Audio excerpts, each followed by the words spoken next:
Have you visited a financial therapist before? This week's episode of the People Nova podcast, we chat with the first one I ever met. We know that most humans have an emotional relationship to money.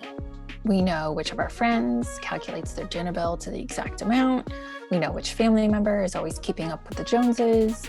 The fascinating part of our conversation is how pure economic models never took into account the human brain making money decisions. Join us on this week's episode to chat about how to grow Black prosperity with our guest, George Blount. Welcome, everyone, to the People Nova podcast. I'm Rachel O'Neill, very excited about today's guest. George, can you introduce yourself? Yep, my name is George Blount. I am so happy to be here with Rachel O'Neill today, so I'm excited. This is awesome. So I like to do a quick, great story how we met. George and I actually have never met in person. We have only met over Zoom, which is life in quarantine. That's what happens, right? Exactly. We're our co-teachers for Optima Business Bootcamp. And I love our origin story because we met 2 or 3 days before we were teaching our first Before class the class together. started, yep. And we're like, oh, hey, nice to meet you. And we're teaching. All right, let's go. And it's worked out. Has it worked out? It's worked out. I think the cohort enjoyed it. I know we've enjoyed it. So I think in that perspective, I'm happy. You happy? I'm super happy. I have a blast. I look forward to teaching with George every time. We have Yeah. I call It's it good. George and Rachel comedy show. So It's this a story. podcast, you guys, you're in for a treat. Yes, please. So George, our podcast is about the human side of business, right? And as quarantine was happening and lots of businesses were laying off people and treating employees really terribly, Amazon, what does that phrase mean to you? Human side of business? Yeah, I'm a financial therapist, right? I help people with their emotional relationship with money.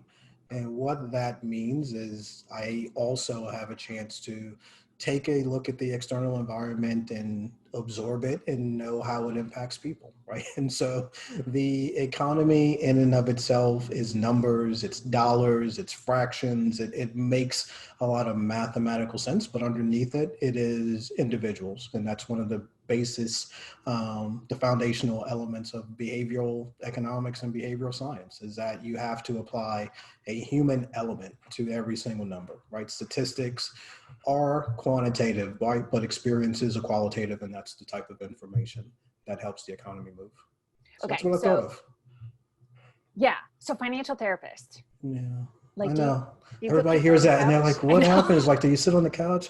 What's a financial therapist? What do you do? Is it like a psychologist? Can you write prescriptions? Yeah, can you write prescriptions? I can't.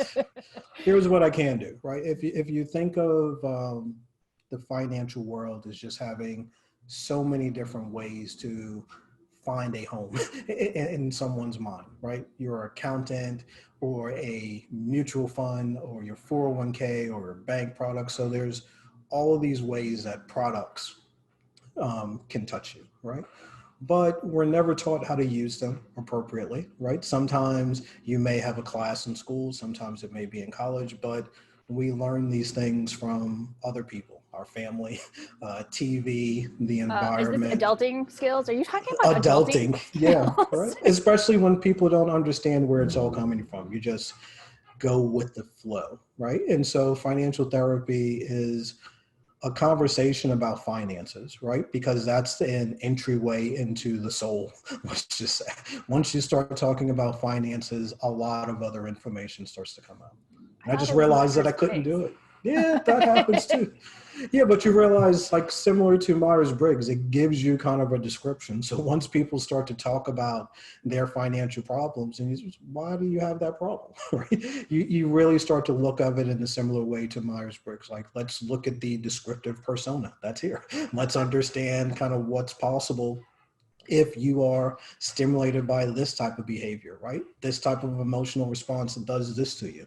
So in the exact same way that Myers-Briggs is able to ask questions and try to predict what you're able to do based on a persona model, the financial therapy model is the same way. We just use psychology overlaid on economic principles, and it gives a persona of how we should help people. Clearly proving that George is smarter than I am. It's just a thing I like. Like I'm a nerd, but it's good. Like nobody likes that, but I like it. That's your superpower, not That's my mine. superpower. So Yeah, I like yeah, to help. I jokingly tell people I went into the I don't do numbers. This is painful because I'm like, oh no, George is gonna put me on the couch. Um, I went into the business of people, right? Yeah. Not numbers. And so I understand kind of the people behavior, right? So Yeah. Myers-Briggs and assessments, right? I think I've shared in the past coaching people to be the best bunny rabbit they can be, and Yeah. you know, not a fish. Hey, we're not coaching you to be a fish because you can't swim. So like, I'm going to coach you to be a bunny rabbit. So there was this great image that you had shared with us about kind of that whole spectrum of like accountants and I heard mutual funds, 401ks, and like how do our listeners kind of parse that out?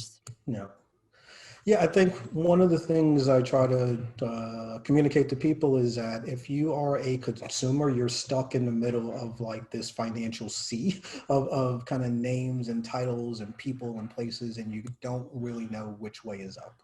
And so a lot of people, when it comes to their finances, just will say, I need help, right? A general term that just says, I need some type of help with my finances. And we've done a good job in financial services of creating good career pathing. And so we can look at a CPA, for example, and see that that's more tax and accounting. Or you can look at the CFP route and say that's more financial planning, or you have individuals that are more investment advisory. Consumers don't know that, right? Consumers just know that you do something with finances and I have a financial problem. And so how do we kind of guide them to their right sphere? Like, how do we look at the different elements of financial services, whether it's planning or psychology, investments or tax accounting, and know which way to nudge people? I think that's one of the genuine real joys of doing financial therapy, is because everybody really starts in that middle place, and usually through conversation, through dialogue, it may take you to different places in their history, but we're really just trying to understand, okay, where's the best place for you to get help, for you to become empowered, for you to, you know, get your questions answered. And I think that image is really a crystallization of that concept, right? The concept of being stuck, right, in this realm of financial people that can potentially help you, but you don't know which one is going to help you the right way. And financial therapy is like the GPS. It's really directing you to figure it out there. So it sounds like there's some situations, some clients you work with, that you kind of get to a certain point and you're like, oh, okay, but actually you don't need me, thank you. You need this over here. So go, here's a couple people, like maybe go check these out. But once you've done that, maybe come back to me.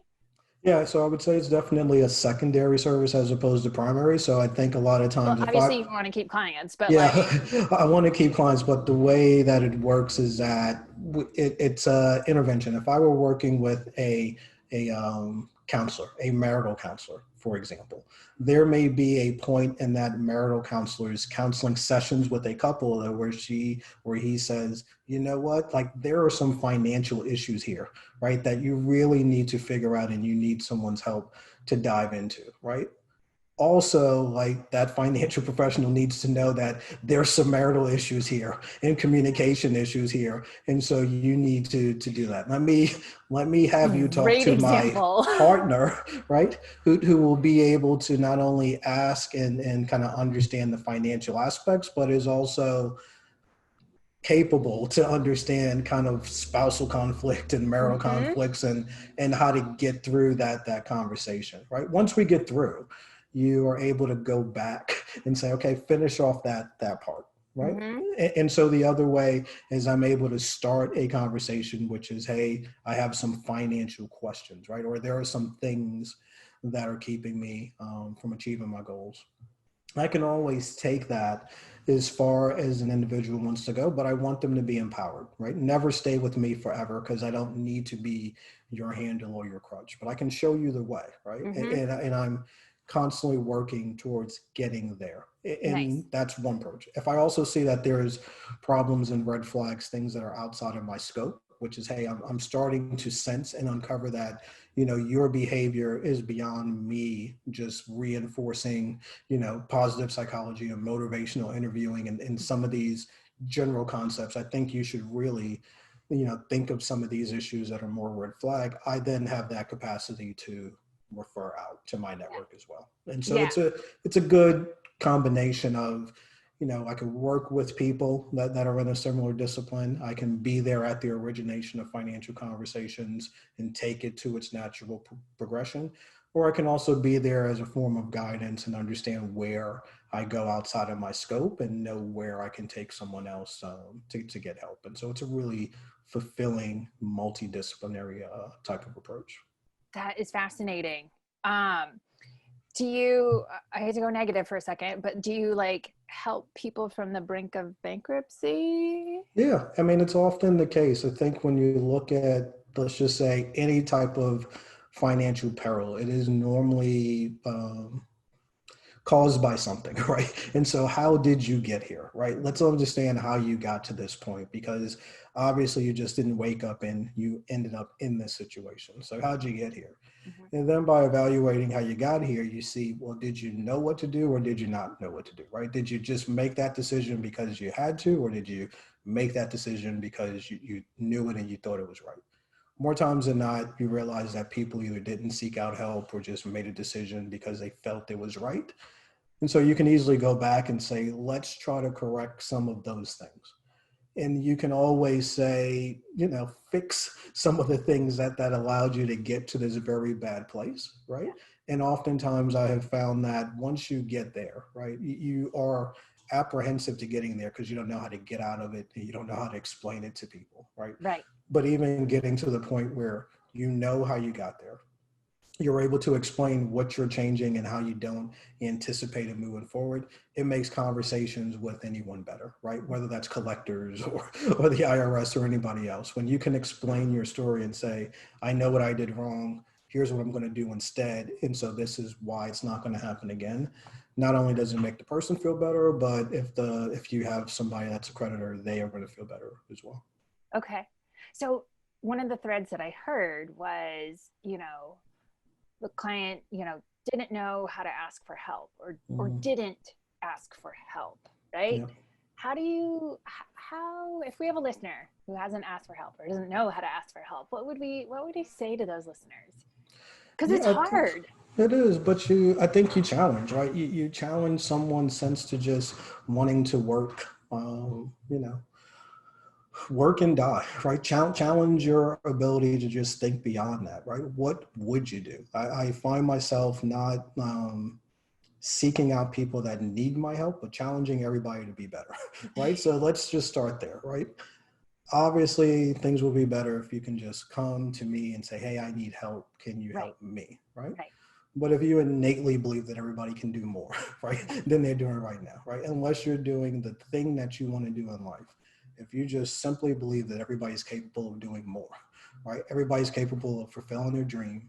And if you haven't, why not? And what's keeping you from doing it? And did you realize you could? And so I tend to ask more questions about, are you happy where you're at? Like, can we take you further? Can we move you a little bit further? And then they're like, well, I don't know. Okay, well, I can help you get there, right? Or at least we're going to start this conversation so you can figure it out. And then you come back and ask for help. But I'm not a wait till they come and seek you out. Everybody can benefit from this because we don't teach financial education in schools. I know for a fact you weren't financially educated because nothing exists, right? So you can't tell me that you know. If you know, it's because you learned it from somebody or you're replicating behavior or it's your external environment. It's not a pedagogy. It's not. Or you watched a YouTube video. Yeah, it's not a blueprint because one doesn't exist. If it existed, we would incorporate it into school curriculums, college curriculums, and we wouldn't have the levels of illiteracy that we do have, right? And so I just challenge people to just be better, knowing that because those things don't exist, you can't possibly be doing what you want to do. Yeah, my niece, young adult, we won't give her a generation, a young adult. She keeps lamenting, nobody taught me this, nobody taught me this. And I'm like, nobody taught me either, but I figured it out. Mm-hmm. Yeah, there's also the figuring it out part's a little bit more difficult than it is. I think so. One of the concepts about figuring it out is as we were growing up, it may have been easier for us to just experience, right? There were more things that allowed us to replicate financial experiences, going to a bank, writing a check. Writing a check, receiving bills in the mail, passbook savings account. Passbook, I remember those. Savings bonds, coin collections, collecting stamps, right? You're able to understand compound interest, appreciation, intrinsic value, kind of all those things are buried inside of experiences, right? And so we didn't innately learn financial concepts, but if you did a coin collection or you collected baseball cards and they grew in value, you understood what appreciation was, right? If they went down in value, you understood what depreciation was. If someone were putting, if you had savings bonds, that's the form of kind of accumulated returns and compounding interest. And you don't realize it until you use those things. And somebody may say, hey, that's what it was. Technology has done a phenomenal job of increasing the speed of transactions in financial worlds, right? Mm-hmm. It has not replaced the experiences. And so when your young adult says, I didn't learn this, I didn't learn that, it's because technology has taken away the experiences that some of those individuals may have learned. They never have to go to a bank. They never have to write a check. They never even have to look at money if they don't choose to. No, it's just it's a portal. It's an app, right? Yeah. Like they just log into their bank app if they care, right? Yeah. Or they just like Venmo stuff or Cash App thing to another. So it's not like the jar of coins, right? Exactly. Or rolling quarters. I remember doing that as a kid, right? Yeah. Or the passbook, right? Or like the passbook. Here's your cash, here's your passbook, do the thing, right? Mm-hmm. And debt is debt, right? Like when we were growing up, it was more of you could afford things, you pay for it yourself, you build assets, right? Yeah. Now it's more of a young person's kind of dream to just limit the amount of debt that they're accumulating, right? We used to, you kind of buy something and own it, right? It was what you owned when we were kids. For these kids, it's what you owe, right? You're trying to get through your whole life and owe less. Whereas Generation X, I might have got through my whole life and tried to own more. That's a very different change in generation, only from 18 years, right? But it's a big difference between one generation to another in terms of their financial prosperity. To go from asset building to debt management, within 20 years is pretty significant for society. It is fascinating, that conversation. It is absolutely fascinating. Okay. Oof. We'll steer around a little bit. What's one of your next milestones? What are you working towards? What can our listeners help you with? Yeah. Thank you. Good question. Yeah. What do we want to put into the universe? No, I think the universe needs to know that financial wellness is mental, right? It's physical, it's behavioral, it's psychological. It's everything, right? And I think we need to start to understand that over the past 20 years, right? Specifically from 2000 on, we've had 2 Nobel Prizes in behavioral economics, really proving that people really drive our economic system more than they have historically been given credit for. And so over 20 years, we've been able to recognize that people, right, are driving the economy. We make decisions. We can decide whether we want to spend our money based off of a person's greed. We can say no, or their humility. We can say yes. Well, so we can influence a lot, right? I even know, like, in talking to some of my colleagues about traditional economics, it's great. Like most of the greatest economists out there have created beautiful systems, but they never thought that somebody would deny me prosperity just because of my color, right? It never even factored in that, yeah, somebody in the system would deny another person in the system a chance for prosperity simply because of racist intentions or Yeah. discriminatory reasons, right? And so if the economic system was so perfect, just based on numbers, we wouldn't have inequality in gender pay, right? We wouldn't have discrimination. We wouldn't have high unemployment among disabled Americans. Like we wouldn't have so many older generations worried about losing their jobs starting at age 50, like, which is absolutely crazy. If we just focused on numbers being people, right? Not the numbers being numbers. And so I really want your listeners and kind of to amplify this message that the financial problems that people have, there are a lot of us out here ready to help you, right? That don't want to manage your assets, even though we could. And we don't want to tell you what stocks to buy, even though we could. And we don't want to like sell you any of these things because there are so many people that are able to do that for you, but they're not that many people that can just talk, right? Just talk and answer your questions and like direct you to the right places. And so that's what Imbalance is about, but that's more what financial therapy is about. And I'm one of a very large collective of individuals who have chosen this profession, as a way to help out individuals to become better, become empowered, become their own bosses, really understand the world that they are living in. And that's all we have. And we scare people, right? When we amplify our voice, right? Because we say you don't need me forever, while financial advisors are saying you need me forever. Yeah. And they say, I'm the expert at everything. And I say, I just want to hear from you. Like, I'm an expert, but it doesn't matter, right? That just gives me the right to talk to you. And I think we just really want an opportunity to compare and contrast our approach and help out people. And I think that if that occurs, we will be successful just because of the way in which we're approaching this, right? We're approaching it from a human element. We're approaching it from your story, and we're approaching it from what you want to accomplish. And that's a very different approach to the traditional financial model. This is why I love chatting with you, because it is about the human. We put the human at the center of it. I love it, right? And you help the humans with the money and the financial decision, and I help the humans with the kind of self-leadership and leadership of other conversations. When you're like, oh yeah, there's a whole bunch of us financial therapists. I'm like, really? Because you're the only one I know. Yeah, it's really, I'll tell you exactly how I found financial therapy, how it found me, but it's a good story as well. I was working in financial services. 2008 happened, where we had a big crisis, and the framing of that crisis was just very different, right? Those of us within the industry, we knew where it came from, right?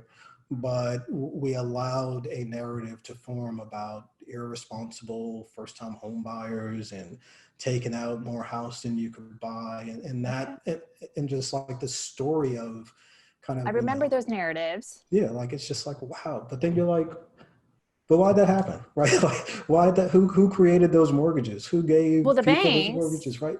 And so then we start to say, okay, the structure of it, right? We were creating, essentially, right? We created mutual funds based on mortgages that were just piling up, right? And then we let people make money on bad mortgages, right? And so we allowed bad mortgages to exist because it allowed some wealthy people to earn money. Right?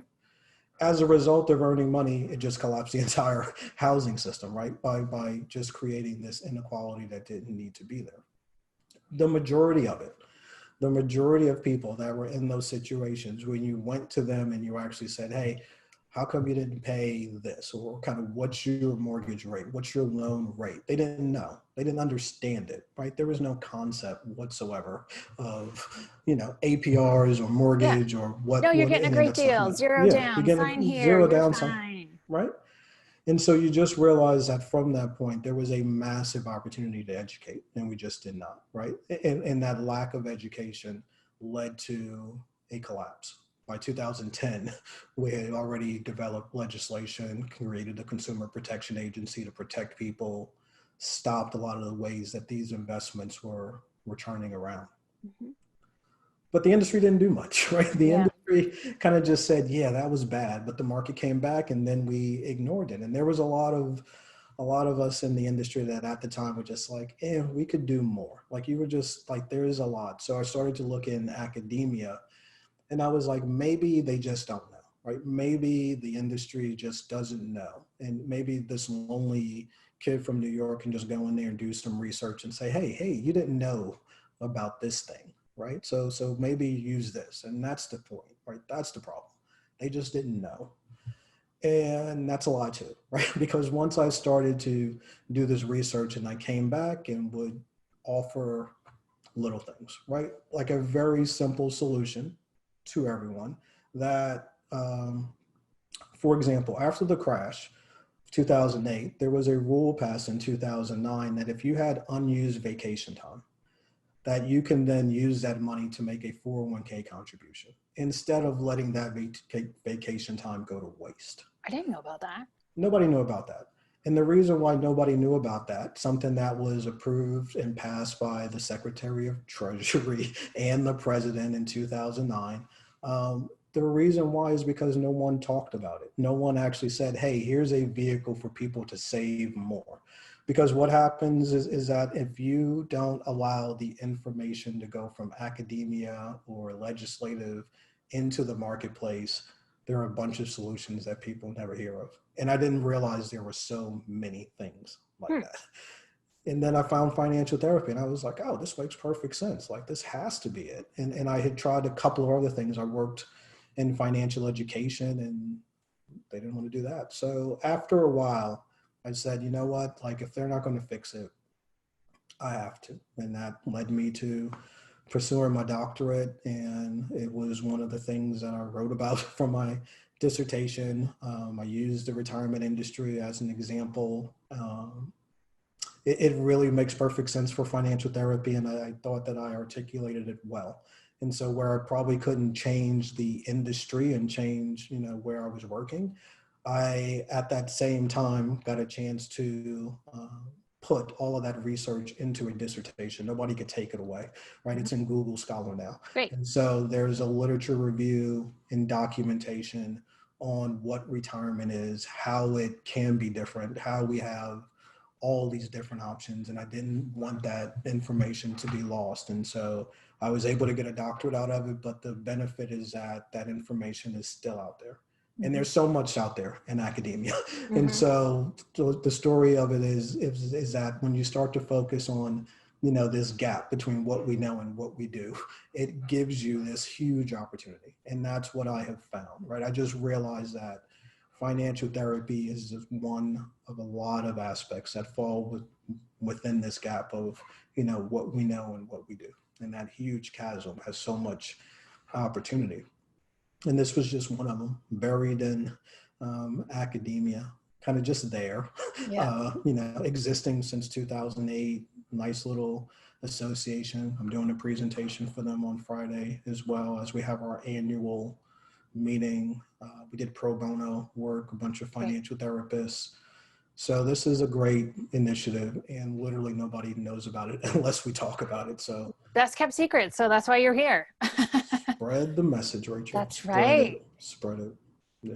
Yeah, because humans have a lot of emotions tied to money. And there's the old phrase of, keeping up with the Joneses, right? And having to have all the, fancy things and brand name cars and new this and, fancy sneakers. And the emotional kind of baggage that comes along with that. And we don't sometimes, a lot of times, we don't know where that comes from. Well, it's historical, right? You don't understand it, but the entire economic system was developed without you in mind, right? And so that's where the conflict comes from, right? It was developed without the thought of somebody, being born poor and kind of dying of wealth. Like that concept didn't exist. It didn't even recognize people of color or women, right? Including themselves in our system. And so, yeah, like that, there's a lot there. Humans should know that the system itself didn't see them, right, at first. And so we've just entered into this sphere, and there's a lot of conflict there, right? There's a lot of people that want to be successful in this system that didn't really see their success as possible. And that's what creates the conflict. That's what creates inequality, that creates prosperity sometimes as well. But that's a natural conflict born by history that persists because of a failure to provide education. That's simple.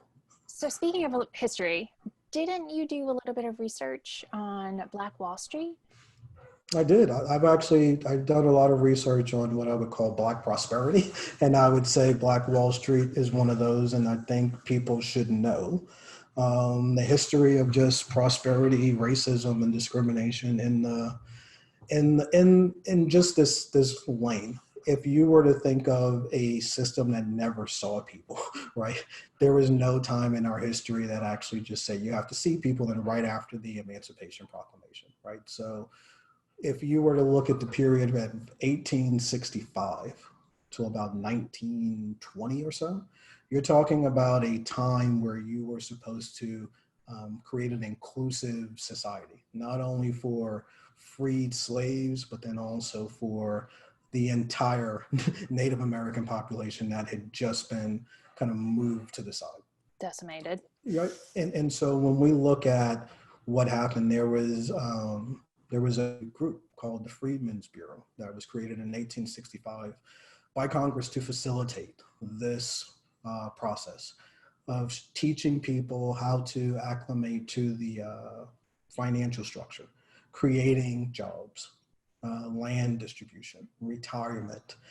That lasted for 7 years because within 7 years, the Southern delegation really did not want people to be included in their system, and kind of the entire program stopped in 1871, right? 6 years. It took 6 years after over 250 years of enslavement for that entire process to fall short, right? And so that was the economic inclusion of so many people within the United States. There were a lot of people that were not satisfied with that, right? And the Jim Crow South really started to take off after that. And we forget that in 1900, right? We forget that was a time that this area, this Greenwood district, was created by well-off Black people, freed the descendants of freed slaves and freed slaves themselves that were going to build this more robust community.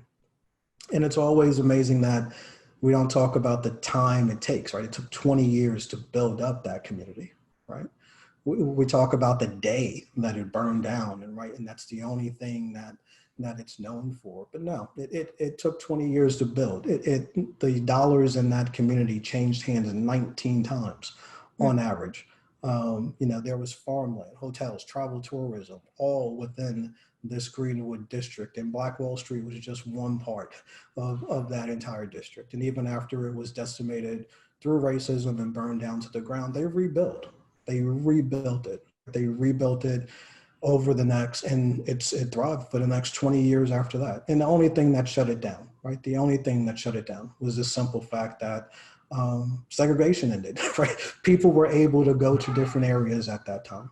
And so that part of Oklahoma allowed people to choose to go wherever they wanted. They didn't have to be in this Greenwood district anymore. And slowly they chose to kind of go away. And that is what inclusiveness looks like, right? But I absolutely disagree with the story that, this Black Wall Street was burned down. No, it took a while for them to build it up. They built it strong. And when they were ravaged by racism, they built it back up. And we have to look at examples like that of prosperity, because if you allow yourself to only be defined by the misery, you forget the 47 years that place existed as a model of prosperity, with dollars changing hands, with a lot of entrepreneurship, land ownership, lots of generations feeling really empowered. That that is not often discussed. And I think we have to remember that there is a roadmap, right? There is a blueprint for this to work. We know it, we've seen it happen. And it's just a matter of allowing that blueprint to be manifested in present times, right? Mm-hmm. And so that's what financial therapy represents for me, right? It just represents that opportunity to create an inclusive society. It represents the opportunity to learn from what we've seen in the past with history, with legislation, with everything, and just say, look, this is how people respond.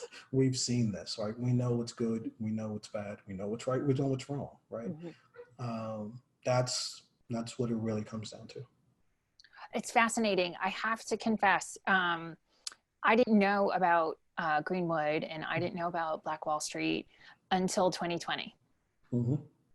Yep. I grew up in white suburban Massachusetts and was taught the white version of American history. And when all the anti-racism efforts came to a head the summer of 2020 is when I discovered Greenwood. And I'm like, this is horrible and fascinating. Like, we can do this, people. Like, we can generate Black wealth and Black prosperity if white people stop burning things down. Like, it's such an easy solution, right? So easy.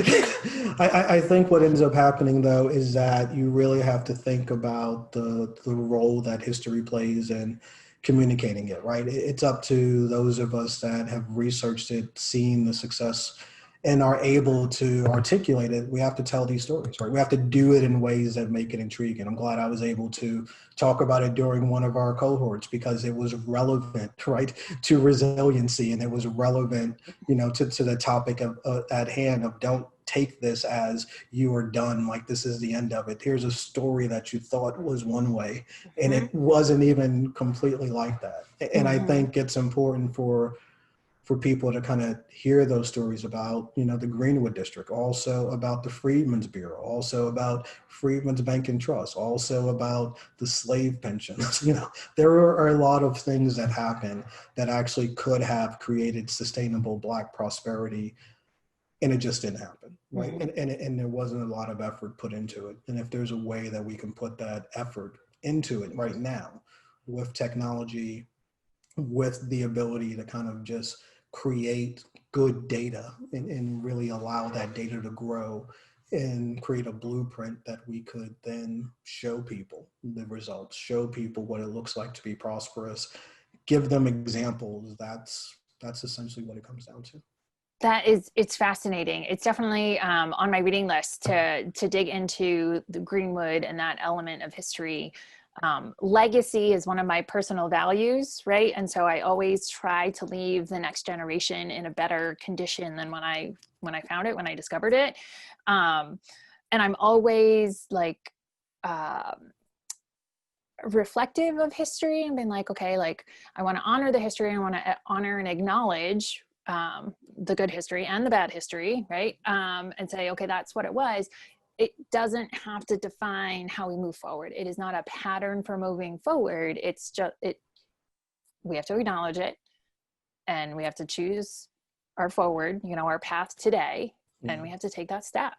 So it's hard too. I think the way our brains are set up, we weren't born 100 years ago, right? We can't viscerally experience something that happened 100 years ago in the same way we can't viscerally experience something that happened 1,000,000 years ago, right? So when you talk about some of these things, it's like, slavery happened. They're like, yeah, but dinosaurs existed too. You're like, we're talking about 2 million years apart, right? Yeah, totally. right? History is history, that type of thing. And I think it's really our ability to take our collective histories and make them relevant to today. We don't do that enough, right? We don't take the opportunities until the bad stuff happens to really just look back and say, hey, this was another example of something horrible, right? We really need to take a closer look. It's like, hey, do we really think those pyramids just were just there? Yeah. right? Like just that people worked on them for what, 100 years? Like they were born, right? They were born, they got big, they built pyramids, and then they died. And Like, come on, like, let's do a little bit more history. Like, let's do a little bit more digging and come to a conclusive story. Let's just Put not down the be, conspiracy yeah, theory. let's not be enjoyable with everything. Oh my gosh. I want to transition a little bit. I want to ask my favorite question of all my guests. Yeah. What is your favorite art? Oh, my favorite art. I'll give you a minute to think about it. There's my favorite quote is from Darren Walker, the CEO of the Ford Foundation. And he goes, without art, there is no empathy.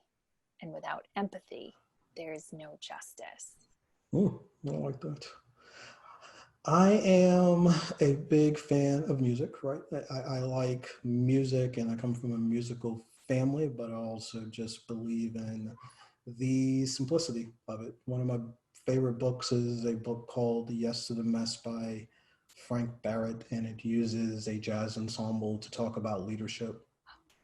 And he talks about Miles Davis and how, as a person that was a elegant genius in his own craft, what he did was he brought people together, right? And so that really teaches you how leaders interact, right? Leadership is an interesting quality until you put other leaders in the room, right? Then followership's important, right? How do you actually know when to turn off and turn on your leadership? Yeah.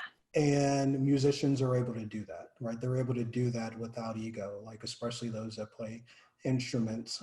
You are contributing to a sound, right? Oh, I love They can it. always take the drum out, but you would still have the other parts, right? But you contribute to something, and that's always been a very foundational piece of what I like to do in business, right?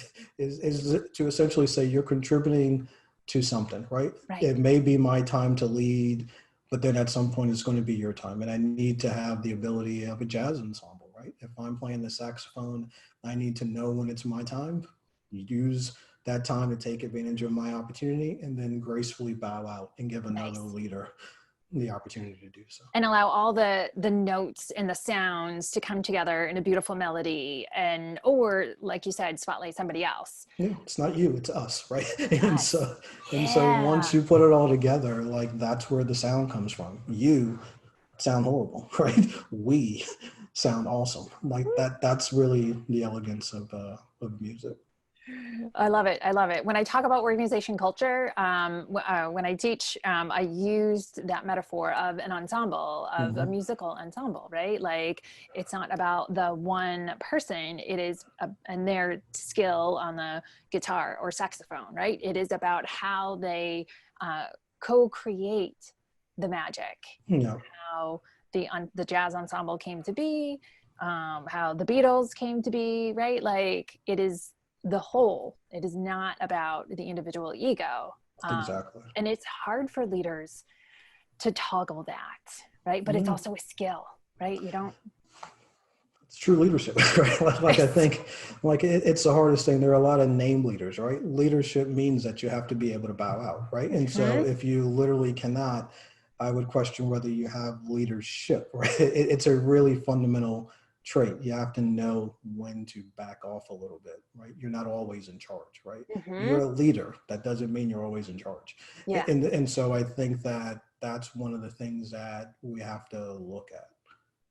We have to really take a fine-tooth comb to leadership and stop applying it so generically and really start to have a the guy higher with standard. the title. Yeah. No, it's not the guy with the title. Literally.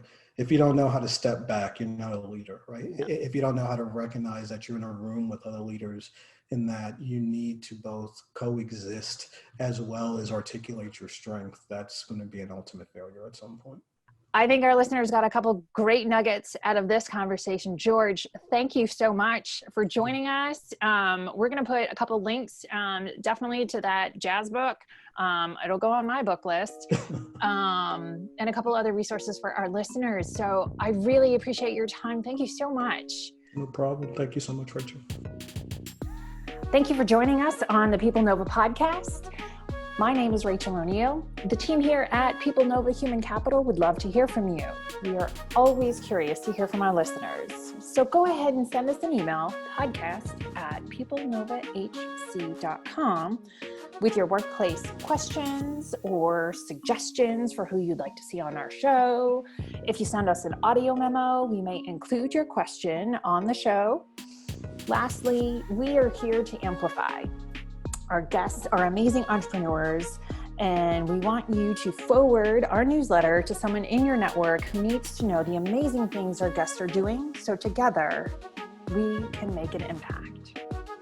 Thank you so much. Take care, and we will see you next time.